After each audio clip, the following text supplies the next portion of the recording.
Good morning. Good morning. Today is October 16th, 2022. Um,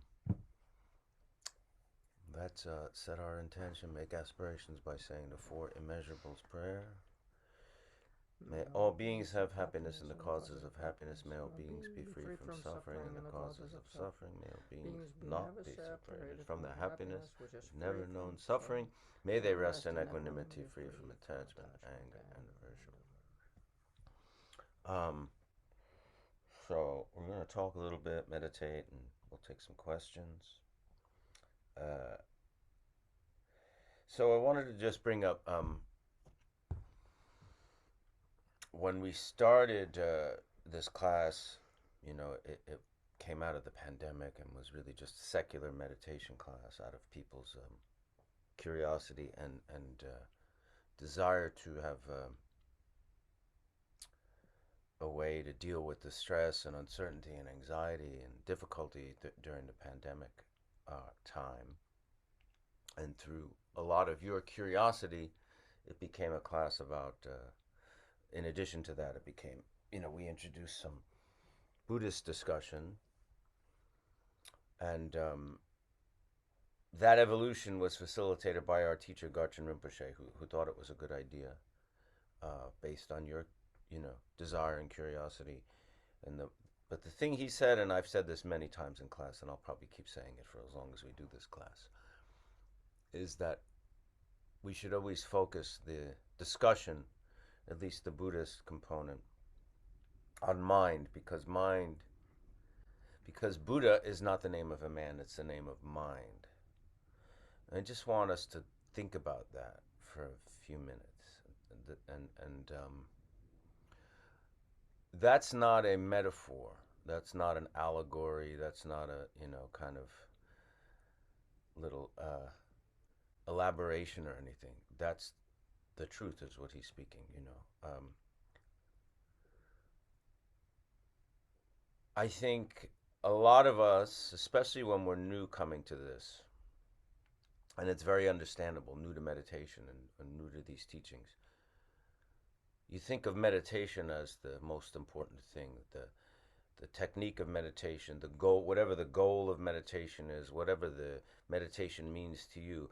Mind is much more important than meditation, just in a very conceptual attitude kind of thing. The goal here is not meditation. The goal is working with our mind and understanding and then realizing the nature of our mind. And we use that phrase a lot in this class, nature of mind. Um, and I want to elaborate on that because it's something we can easily kind of gloss over, right? What is mind? Um, some people think it's just brain activity. If these teachings and this class means anything to you, I'd move away from that concept as quickly as you can, because that's going to hinder you. What is mind? Is mind thought? No.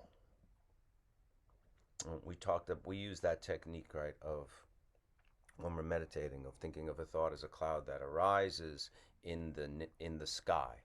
We're thinking the sky is the mind, the thought is the cloud that arises in it. And if you think of sky, what's the nature of sky? And by nature, I mean, what are the qualities of it? What is it in its essence, in its quintessence, right? And you can only really describe it by its qualities. You can't really describe it by its uh, physical or material attributes. And the same goes for mind, which is why we have to move past that conception of like mind as brain activity somehow. The brain might be the receptor somehow, like the operating system or something like that, the receiver of it. But it's not it. And if we're describing it by its, the qualities of it, of the nature of mind, limitless, clear, open, stainless, no beginning, no end to it, not compounded, not created. Um, Empty in the shunyata, definition of empty, but also aware.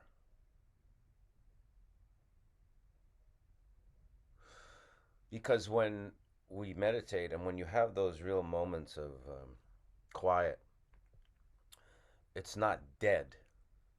It's not dead to the world. It's not unconscious to the world. It's actually almost super conscious. Not conceptually conscious either, but just like almost just humming with awareness. Um, this is really, really important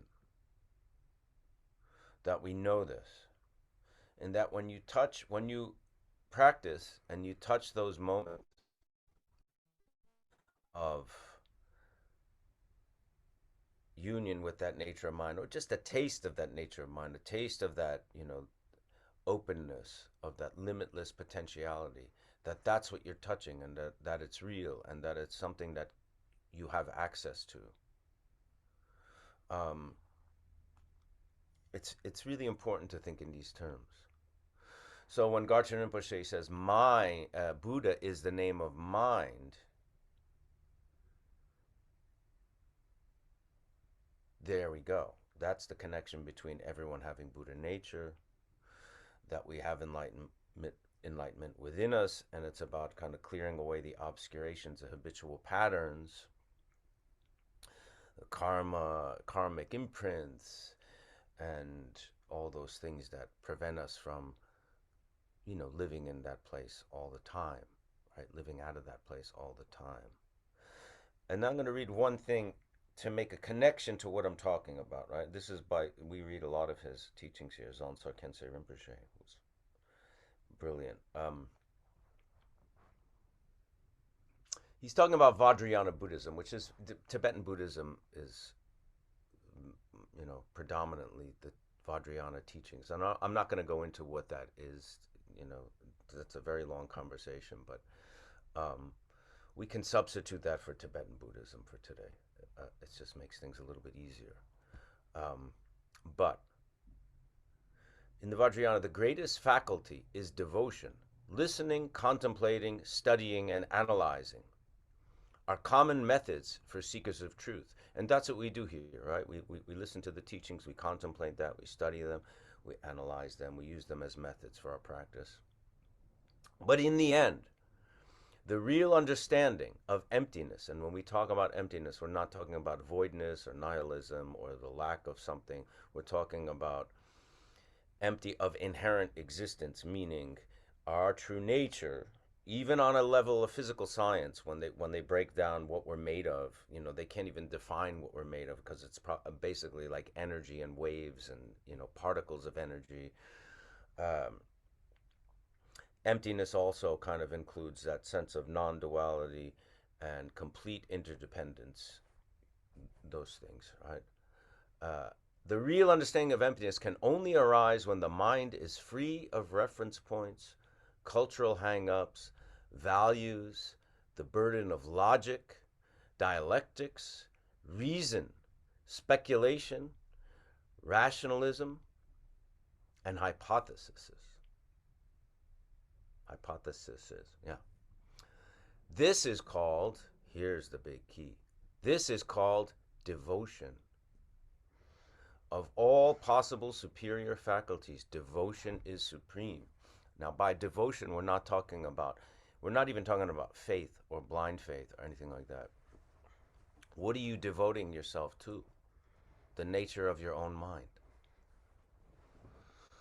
It's not devotion to a god or even to the Buddha as Shakyamuni Buddha, although in some, there's reverence and respect towards that and the teaching. Devotion, the ultimate devotion you're talking about, is to the nature of your own mind. In Vajrayana Buddhism, which I'm not going to talk about much, but Devotion is there's no Vajrayana Buddhism without devotion, and it begins with devotion towards your own teacher, your Lama, right? Because he's the outer guru, the outer teacher, but in the end, we realize the inner guru, which is Buddha nature. So really, the devotion comes to the nature of one's own mind, which is why, going back to what I said in the beginning, the sooner you rid yourself of the idea that mind is simply brain function, the easier it's going to be for you to practice. And by practice, I don't mean on the cushion. I mean bringing that that mindfulness, and think of that word in terms of nature of mind, mindfulness, to your life, to your everyday life.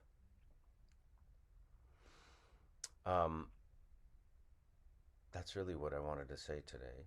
I hope it's not too confusing. If you want to add anything or elaborate on that, that would be really great. And then we'll do some meditation. No, I think you said it very succinctly.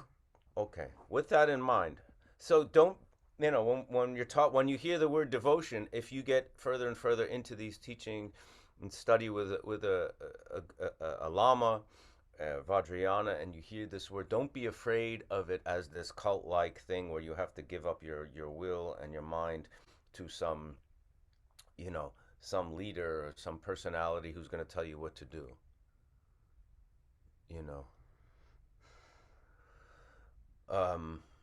You'll hear that if you go further into these practices and these teachings, you're going to hear this word, devotion. It's really important to understand what we're talking about, because there's a lot, even the word guru, which is really teacher or lama, you know what I mean? The word guru has such a negative connotation in the West, guru, and we think of cults and we think of this and that. So it's really important. And this all goes back to what Garchen Rinpoche said to us at the beginning of this class, is that Buddha is not the name of a man, it's the name of mind. If we're studying or practicing Buddhism, very simple, right? It's not Buddha we're studying or Buddha we're, venerating. It's the nature of mind. Which basically I think is kind of like the unifying substance of existence in a way. That's what really links us all, and that's where non-duality is found. It's not really found in anything material. It's not found in anything even ethical or even conceptual. Even on an ethical level, which ethical discipline is something that's very important to our studies, but it's not the end in itself. It's actually another method, in a way, to get at this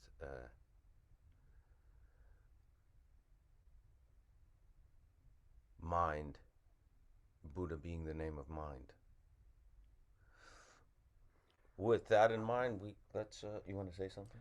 I just wanted to say that in the West, often we confuse devotion with some kind of cultish surrender into some charisma of another person and giving up our will to follow in his footsteps and be in that atmosphere. In Buddhism, it is very, very emphasized that our love for the guru is the love for someone who has the map, the Dharma, and someone who has traveled to the far shore where one discovers the nature of mind. And from there, he brings the bodhicitta, the activity of enlightenment, and the activity of enlightenment, once the element of wisdom has dawned and one sees reality as it is, compassion wakes up for all of us, for those who have not made this realization. So the teacher, the guru, the Buddha, because we see him as a Buddha, as a lineage holder of that knower of reality as it is. In him, once that realization is made, what wakes up for the activity in the world is limitless compassion, this attitude of limitless compassion, which understands every sentient being, doesn't distinguish between us, dogs, cats, every sentient being. That limitless compassion is what we have devotion in. We have devotion in the two aspects, the wisdom and the compassion. Wisdom being the seed that awakens compassion, but they're always spoken of as a singular thing in union. We don't distinguish it. As long as we're alive, we're going to act. But if, our activity is based on this limitless understanding of reality as it is, and then looking upon the world and seeing how all of us are suffering due to ignorance, and it's like an ailment, but the suffering is very intense, then the limitless compassion awakens in the guru. And that's what we really have compassion in. We have compassion in this unitary two aspect thing, in the wisdom and compassion. We do not have devotion in the guru in terms of like a groupie, his following, his Instagram. We have devotion in this aspect of enlightenment, which has the two sides, wisdom and compassion. So to be really understood. And we also have devotion because the guru is guiding us due to his great compassion and wisdom to attain the same place that he has seen and holds with his own eyes in his heart. And the guru is guiding us toward that place in us.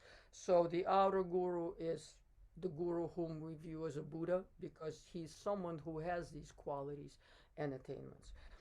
The inner guru is our own nature of mind. And the secret guru, of course, is the limitless openness, to which sometimes we refer with a very kind of a misnomer as emptiness. That is the secret guru. The secret guru also implies, as Michael said, utter non-duality, non-separation, and this limitless potentiality of awareness. Potentiality of awareness, whereby whatever we see and is visible to us is the play of that limitless awareness, which is referred to as emptiness because of its unimpeded, ubiquitous nature, without any obstruction, limit, or definition. That's why it is called empty. It's not a great word because we don't really have a profound experience of that wisdom in our culture, so we don't have a word that really defines it well. Many teachers always stress that it's not a great word, but inner, outer, and secret guru it's mind, it's awareness. Excellent. Thank you very much. We will meditate. Let's start with the 9 purifying breaths. Well, why don't you take us through that, and then I'll take you through the meditation. So we're blocking with our right hand, we're blocking our left nostril. We inhale pure, perfection of purity. We connect to our awareness and hold for a moment, and then we exhale all the negativities from that channel that is open now. Again, inhale purity.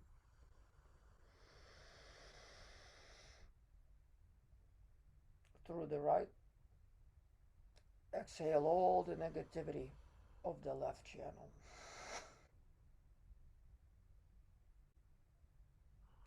Inhale purity.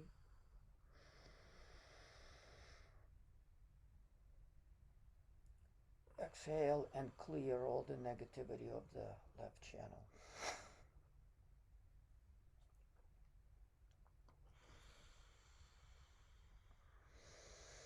Inhale now through our purified left channel.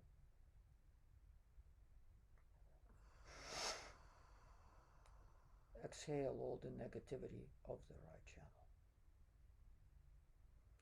Inhale purity of the all. Bring our awareness inside. Exhale and purify the right channel. Inhale purity.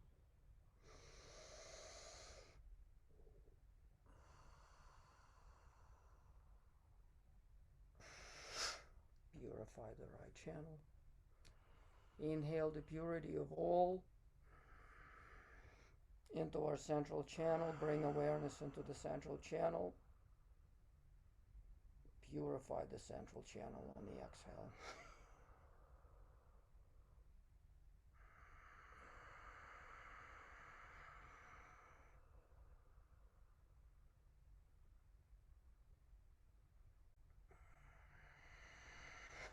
Purify the central channel. And on the last exhale, we inhale the all.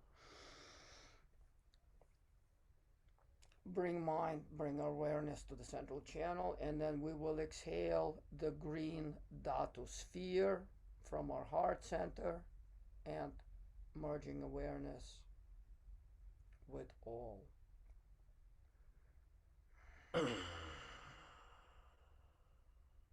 Take that into sitting meditation. Begin that.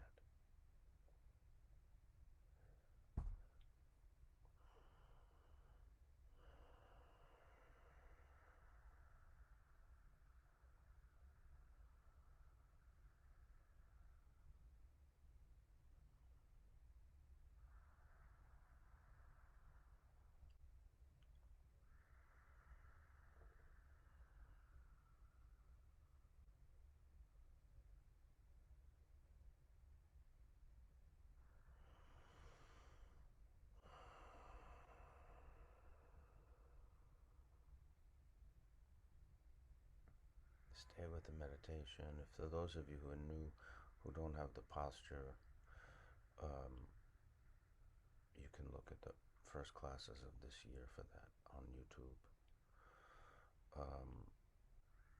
If you don't know that, just be as comfortable as you can. And I will take you through the technique that we use just for dealing with and working with the mind in this. If you imagine the mind like sky, as we spoke about, a very clear, vast, limitless, unstained, open, calm, spacious, blue sky.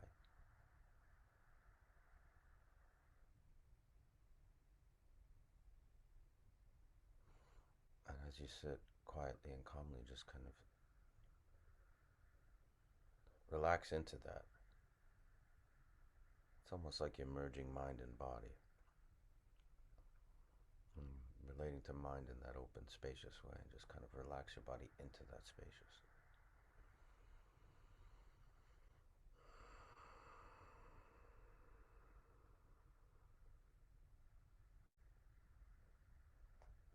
And you'll have a thought, you'll start to think at some point, most likely, and that's okay. That's what the mind does. And just try to see the thought, just try to catch it. Notice it. Don't judge it. Don't push it away. Don't follow it. Don't elaborate on it. Imagine it dissolving back into the mind, like a cloud dissolving back into the sky, leaving no trace. And then settle, relax back into the calm centeredness in your body and the calm, spacious sky-like nature of mind. And then do it again as you notice the next thought arise. Without judgment on how many thoughts or how rapid they come.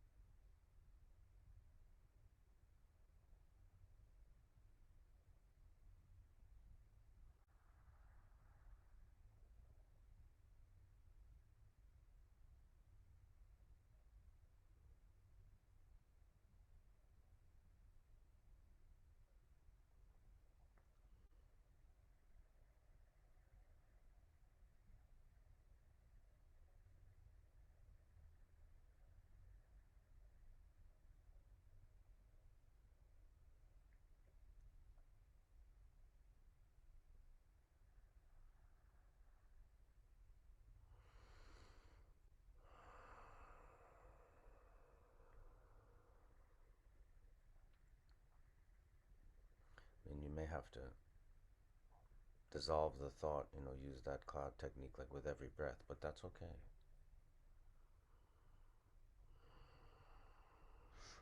And if you find that too difficult, too confusing or overwhelming, if you're really beginning, you can just focus on the place between your upper lip and nostrils, because we're breathing through our nose if we can, and focus on the place where the air goes in and out. Just to put your attention there.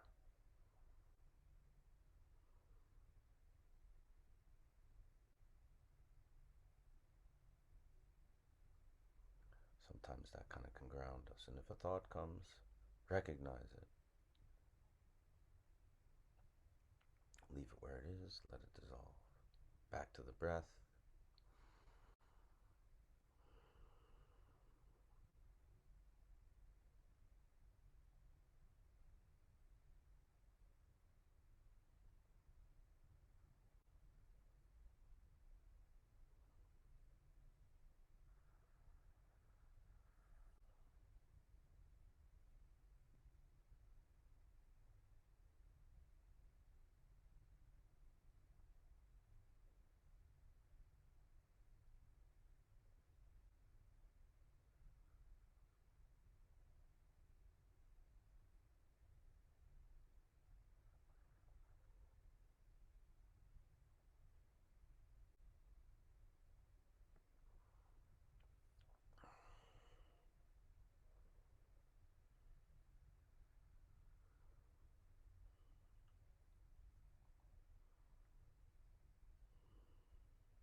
One little technique that's good is if your mind feels particularly busy today, to lower the angle of your gaze, and vice versa. If you feel kind of sluggish, like you're falling asleep, to raise it. Kind of can give a little adjustment that way. It's good.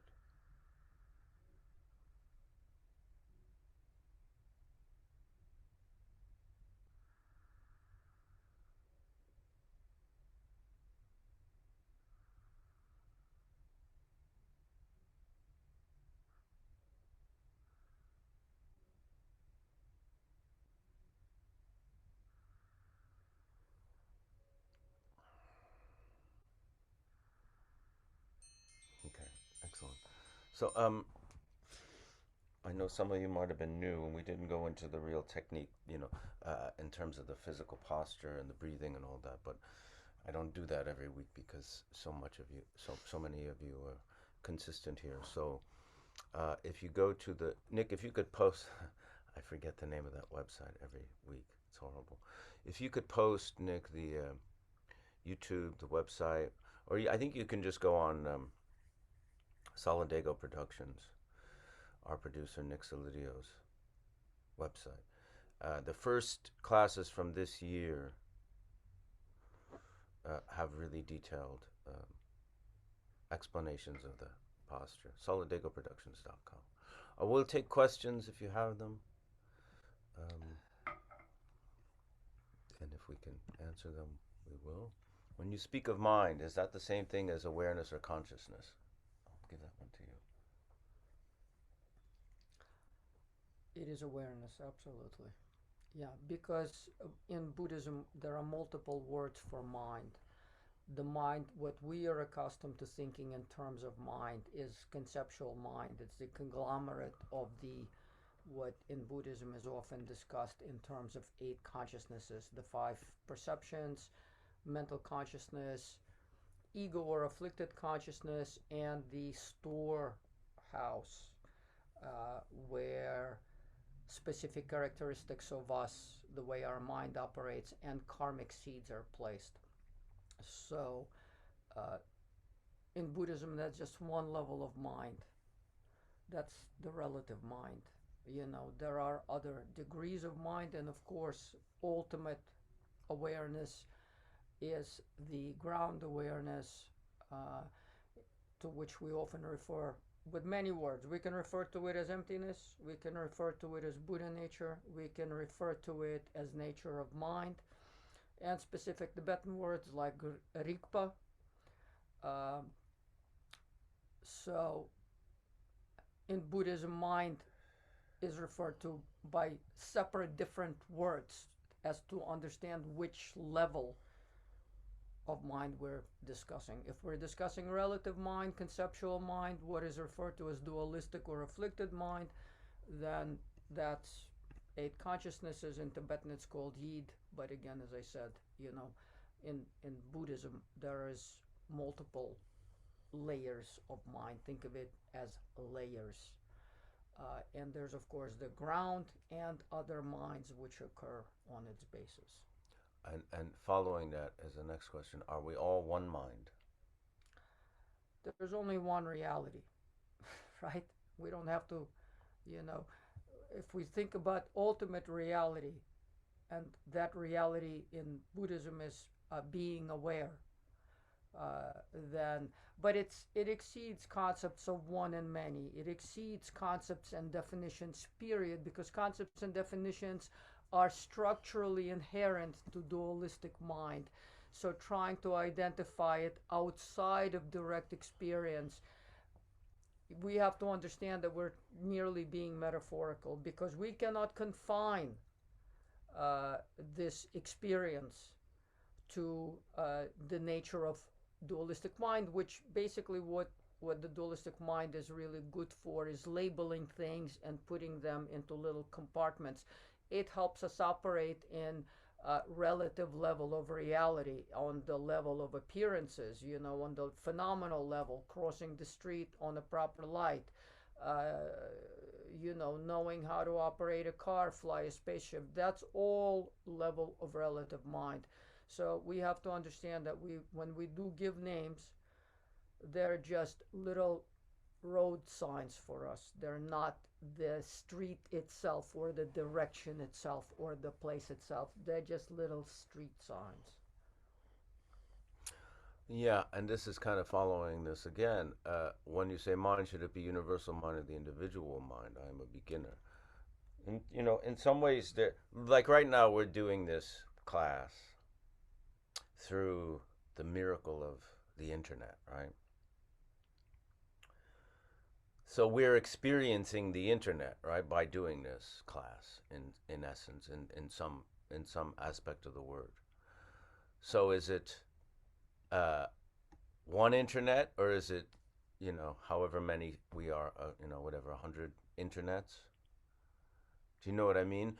I'm experiencing the internet through whatever limited faculties I have. This computer, this website that we're using right now, my own sense faculties and things that are giving me this experience of the internet. You're having your own, but it's all the same. That's a very bad analogy, but it's kind of, you know, you can think in terms of that. There's no difference really. What techniques exist for getting past external sounds if you can't find a quiet spot? That's a good one. Um,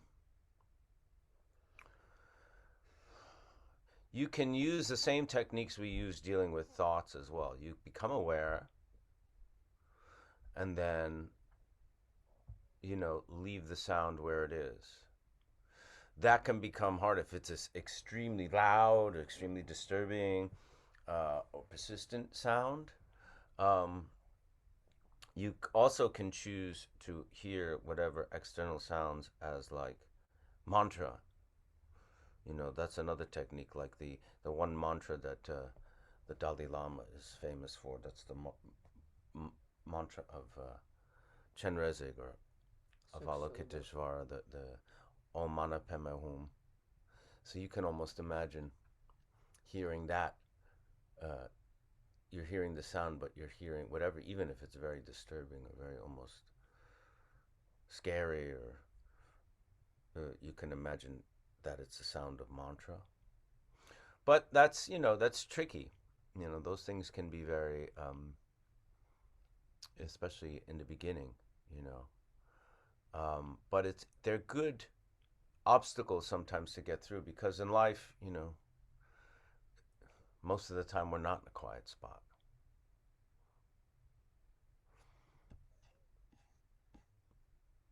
When you say devotion to mind, is that devotion to battering the mind, devotion to maintaining, caring for the mind, or something else?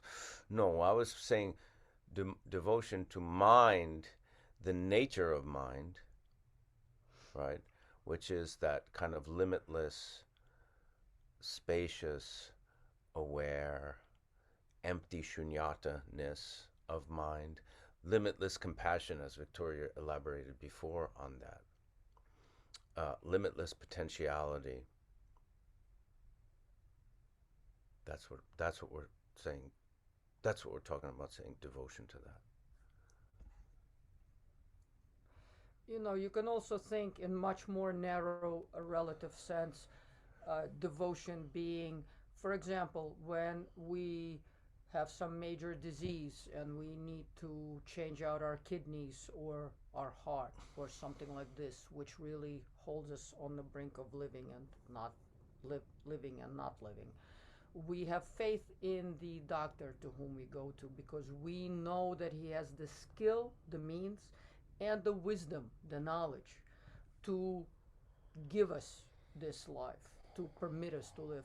When we talk about devotion to the guru, again, we talk about the wisdom and skill that can bring us to our ultimate condition, to the experience of our ultimate nature, which is the same as to say experience of reality. So that's what we talk about when we talk about devotion. Again, not to be confused with the Western sense of being a groupie and following someone because they're dressed in a certain way or because their group is interesting. It is not to identify ourselves with someone or something that gives us another sense of elaboration. Well, now I'm a Buddhist and now I'm a this and I can wear this costume and do this thing. No, it's all about wisdom and compassion. Wisdom and compassion being the means, the methods. I actually wanted to speak to one small thing today, if I Um, yeah. You want to do it now, or you may. want Yeah, to go through the rest of the question? I'd like to do it now, and because I think maybe it, it'll, we can address some of the questions with this. Based on the recent teaching I saw of Wangel Rinpoche and just some stuff that I'm Of reading, who? Wangel Rinpoche, and some of the things that I'm reading at the moment. It's very, very. So in Buddhism, there exists this notion of Kuntuzangpo. Kuntuzangpo is the primordial Buddha. That word Kuntuzangpo means all good. What that refers to, that notion, refers to, yes, it's the name of the Buddha, but it's the name of our Buddha nature. It's the name of the nature of mind, all good. We all understand that we have something in us toward which we need the methods and the map toward which we can go, and the guide, someone like Buddha, someone like our teachers who have gone to that space, who have flown in their wisdom craft to those to that openness, and come back to us and can guide us and bring us to that place, help us go to that place. They can't physically like take our hand and make us go. We have to want to be able to do, we have to desire to do that in order to be able to do it. But Kuntu Zangpo not only speaks to the nature of our mind or to the nature of reality, it also speaks to the nature of relative things. It speaks namely to the nature of karma. And this is something that's very important for us to begin to understand and remove ourselves from this uh, conceptual framework of saying, yes, I understand karma. It's what I plant, it's what I do, produces this and this results. To really truly understand karma, we have to understand this concept of Kuntu Zangpo, all good, pervasively good, all around good. Uh, because to understand karma, we also have to understand that whatever occurs in our life, it is also a goodness for us. When we have difficult circumstances, we have difficult people, we sometimes go through illnesses or difficulties of all kinds. If we understand them as something that polishes us, that purifies us, that makes us better, that removes something, that sheds something. Think of it in terms of surgery. When we go to remove something, get rid of kidney stones or remove an illness, uh, get rid of a parasite, remove something that is impeding our life. Think of it as a liberating action. So if we can understand difficulties arising, not as difficulties, but as this kuntu zangpo, as all good, as something that polishes this little stone, makes awareness turn toward the sun, clarifies our awareness, sheds the debris from our awareness, then we truly understand karma. Because remember, when we meet someone difficult, uh, uh, it's not the person that is negative. What is creates the negativity is our reaction, our response. If we become all afflicted and we get angry, that's the negativity of karma. That uh, emotional response is the obstacle. It is not the person. Because if you looked at the person with all their afflictions and difficulties and you said that person is very afflicted, they're acting out of their mental illness, if you wish, or physical, emotional, uh, uh, neurological uh, place of difficulty because they haven't ripened to the space of light and being aware of their Buddha nature. So we as practitioners, if we can start to perceive the world in those terms, then everything that comes toward us, we see it as a blessing, as a goodness, as a kundu zangpo. That is that is an inner way of looking at karma. If we can now move to the experience of experiencing everything that comes to us with this awareness, with this wisdom, everything in our life becomes very, very valuable. That difficult parent becomes like a teaching, a place of where we can exercise our goodness, where we can exercise our the six paramitas we talked about not that long ago, where we can exercise our patience, forbearance, ethical discipline, where we can truly be practitioners. But if in response to a difficult person, difficult in quotation marks, we're all difficult, none of us, you know, outside of our teachers, Buddhas, beings of this great accomplishment and cities.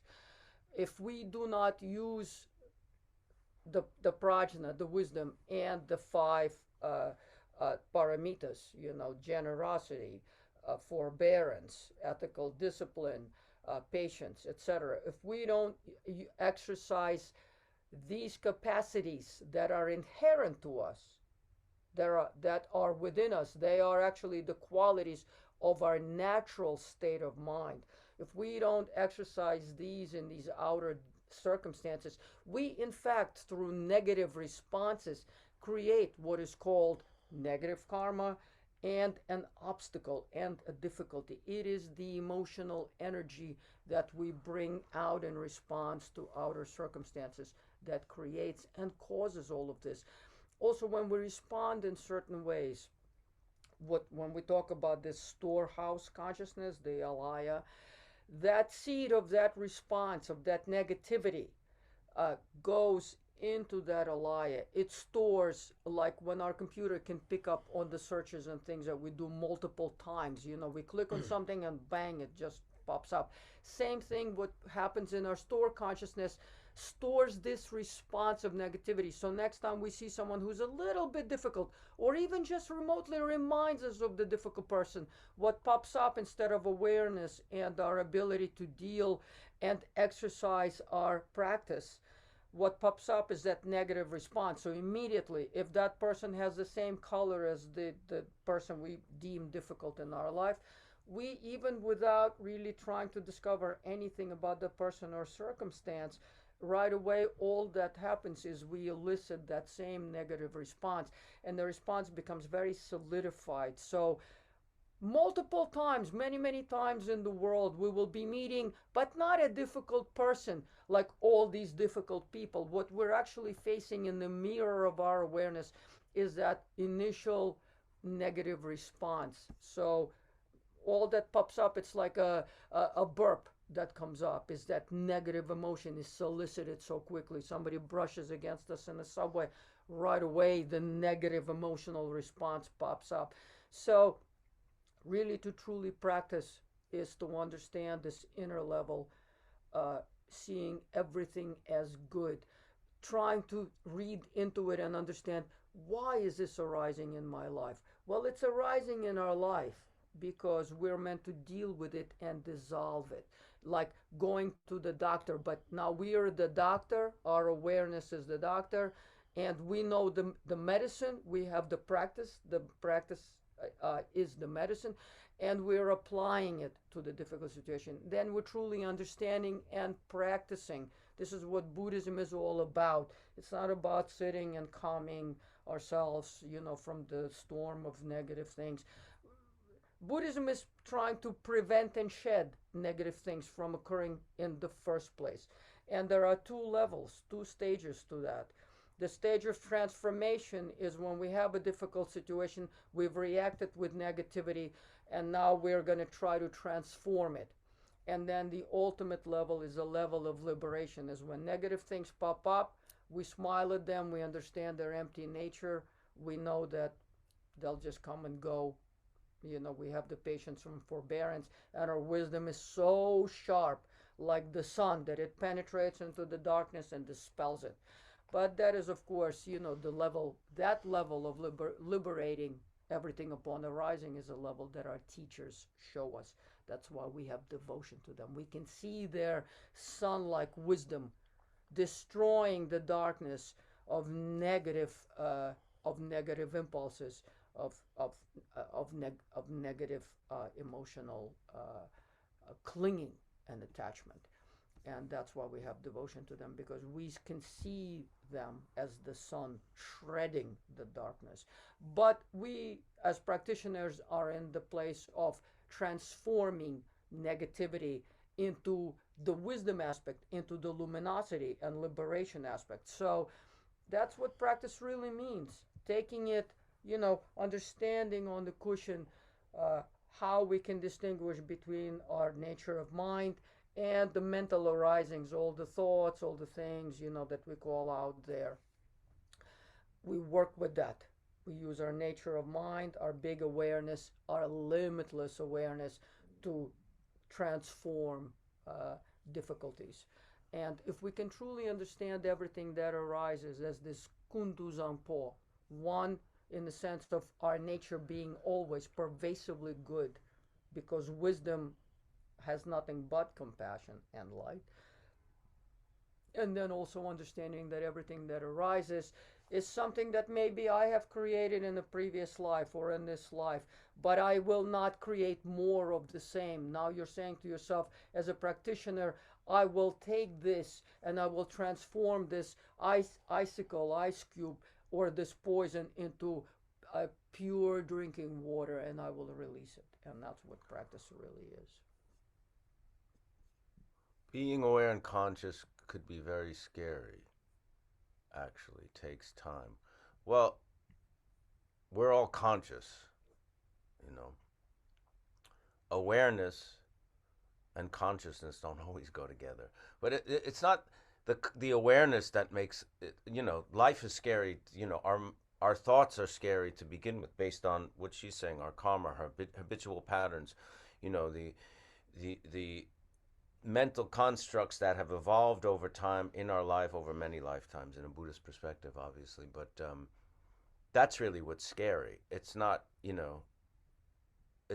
consciousness itself that's scary. It's what's arising in it that is a result of our own karma and our own habitual patterns and mental patterns.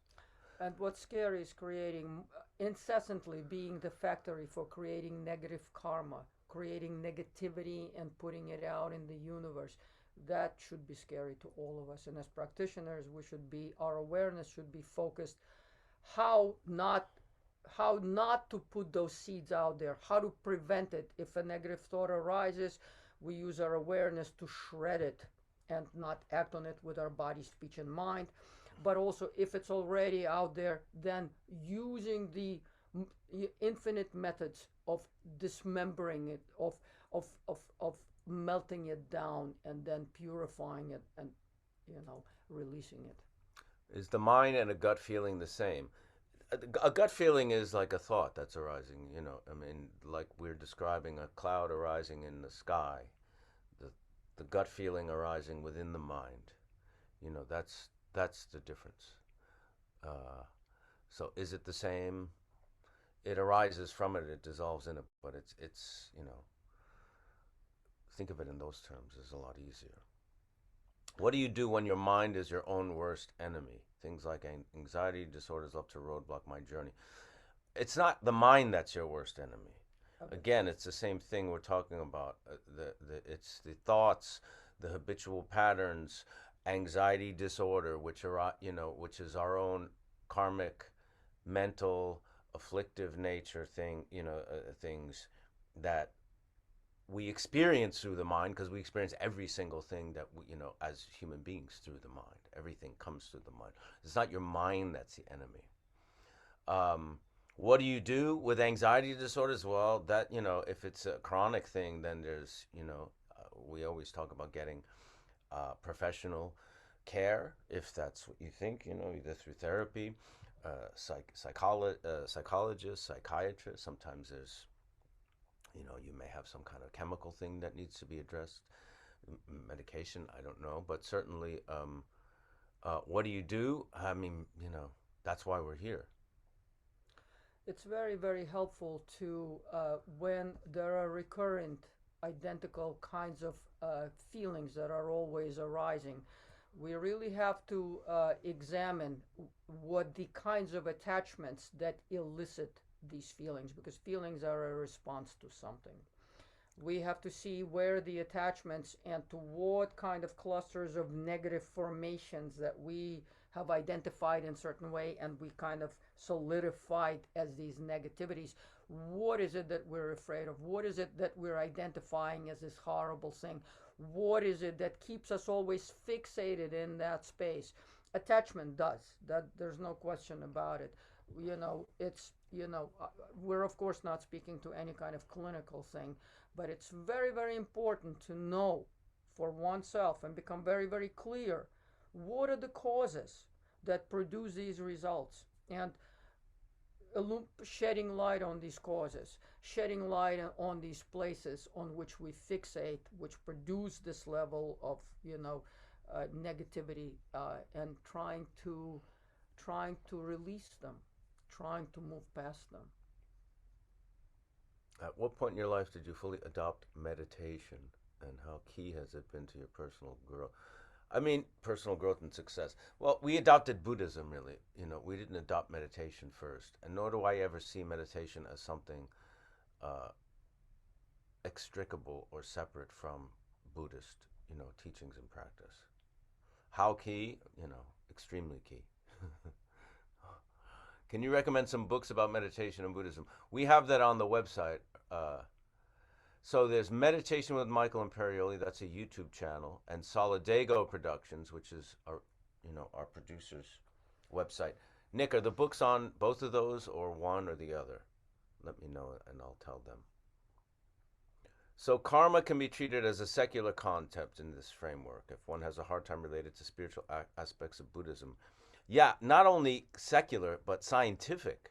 If you think of it in terms of every action has a reaction. That not, people talk about the random nature of the universe. I think there's absolutely no, in completely physical science way, there's absolutely nothing random about it. Even in terms of the Big Bang and that theory of the creation of the universe, it's a chain of very specific causes and conditions, one leading to the other, to the other, to the other. That's karma. Um, we have if that is, that's the continuity and the continual nature of karma. That it's a chain of things, of causes and conditions, one leading to the next, to the next. You can really analyze anything in your life through looking at causes and conditions that and what has led to those things, right? So you say, even something as simple as I got hit by a bicycle crossing the street. There are so many causes and conditions. You think of that as a random thing, but you left your house at a specific time because you took another 5 minutes in the shower that day. And if you did your normal time in the shower, you would have missed that bicycle at the intersection. Like little things like that, right? You can think of karma in terms of a very almost materialistic, scientific chain of causes and conditions. We're talking about on a very physical level, that example I use, but it works the same on a mental, psychological level as well. And actually, they're never separated. Everything has a component that is always it's always psychophysical. Reality is psychophysical. They cannot be separated. This is, even saying it as this combination of these two words is almost misleading, but reality is a oneness, obviously unitary. Even these words are very inapplicable, but everything always has all causes and conditions to lead to certain events. So the most obvious, simple physical things are also things that have the elemental nature of awareness as well. Regarding the books and the teachers, on solidagoproductions.com, there's a list of that. Do you think the word devotion could be translated to the word awareness here in the West? Here it is usually used as a word of love to another. I wouldn't say awareness for devotion. It's closer to what you're saying as love, I mean, love in the terms of if you have a real connection to these teachings, that are so rooted in compassion and wisdom, and transcending, these very self-serving, worldly, qualities. I think love is, and you're devoted to that, pursuing that. I don't see how that's any different than love. So love is probably a better, maybe if you want to translate it, um, if you need to, or you can kind of like further investigate what devotion means as a word. Where do ideas come from? You know, they're thoughts that come from, again, it's, um, I'll use a good analogy. You know, when I talk to other people about the creative process, right? So if you're a writer, say, and you decide you're going to write a book about a family, even when you're not writing, things come in your mind because now you've tuned yourself to this idea of a family. So you may have random things that seemingly random things that come at you, but because you're a writer and you look at the world that way and you look at stories that way, you know, these thoughts that are coming in the form of ideas are very specific to you and your tuning. It's the same thing with anyone's ideas. They're very much a reflection and a feedback, if you will, between you, your karma, your thought process, and the world.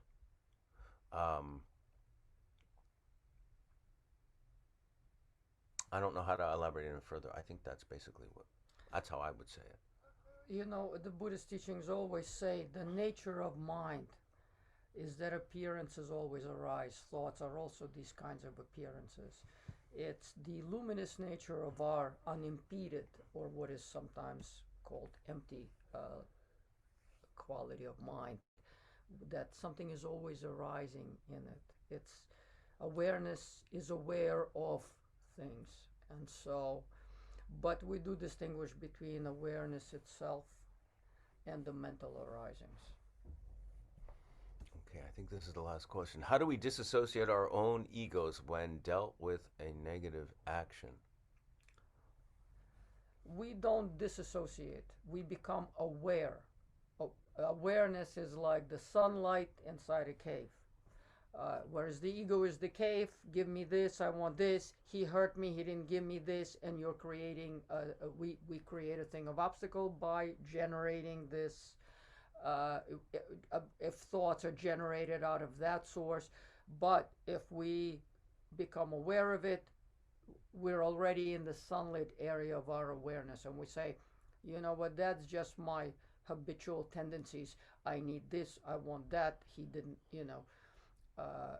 When we become aware, we start to release and transform negativity of our ego. Ego is that very, very tight, small space, very painful and difficult.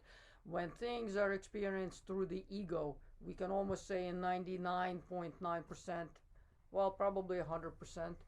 I haven't really thought about it, but you know, I would say close to 100% of where negativity is and karma, negative karma, is generated. It is the source of generating difficulty, suffering, and the seeds of negative karma for future lives and just the future in this lifetime. So becoming aware how the energy of the ego arises through this me, mine, I want this, my attachments, the five afflictions, the afflicted. Ego mind is called the afflicted mind.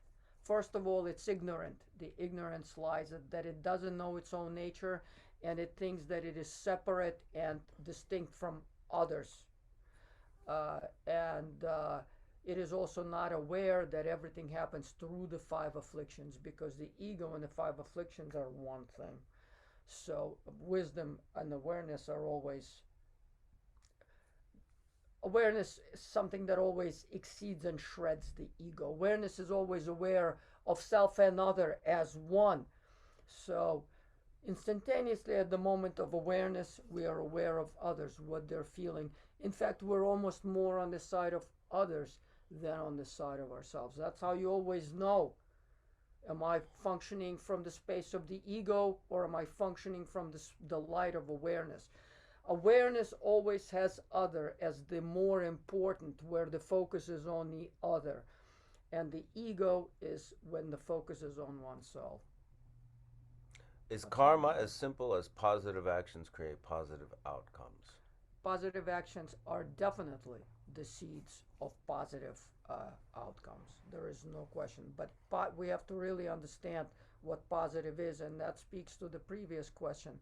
Positive means being aware of others and through the light of awareness, not through the me space of afflictive emotions and ego. If anything is coming through the space of afflictive emotions and ego, and it's mine and for me, there is no question we will be generating most likely negative results and negative karma. And it's not something that should be done as an expectation, right? If I'm doing this, this is a positive action. Whatever the reaction is should be something equally as positive. Um, it's not always direct like that, like direct feedback. Um, you can, uh, it's more in the sense of positive actions plant positive karmic seeds that can, you know, ripen in a very sometimes instantly and immediate, or sometimes over eons and many lifetimes. Um, but karma is infallible. So put those two things together. Okay. Thank you. This was wonderful. Thanks for being here today. Thank you to our producer Nick Solidio for his kindness and dedication and generosity. Let's dedicate whatever merit. Addressing that last question, this is why we dedicate the merit. What Victoria was saying, when positive actions are coming through this ego, uh, kind of small mind, you know, uh, they have much less power in a way. They have much less efficacy. Yes. And it's a very narrow, narrow space. It's almost like if you want to think of it in the terms of physics, it's like the black dwarf where light bends toward the magnitude of that compressed area. Whereas awareness is like the light of the universe. It's aware of all. The emphasis is on the all, on the other. We started with the small scale, focusing on the other, uh, and we can build it to a vast and infinite scale. Our teachers have an infinite scale. We have we may have like a smaller scale of a group, of a this, of a society, of our planet, but it should really be a limitless attitude So by eventually. dedicating the merit of whatever, uh, uh, dedicating the merit of whatever merit we generated through the positive actions of this class today, we dedicate that merit to the benefit of all beings. So All we're trying beings. to connect the positivity of this to the oneness, to all beings, to make it something much more expansive and beyond our own limited ego minds. And we say this prayer to do in order to do that. By this merit, Merit. may all All beings beings attain the attain the state of state of enlightenment enlightenment, and conquer conquer the the enemies enemies of of faults and faults and delusions. illusions. May they be Be liberated liberated from from this this ocean of ocean of samsara samsara and and its its pounding pounding waves waves of of birth, old old age, age, sickness, sickness, and and death. death. Thank you very much. See you next week.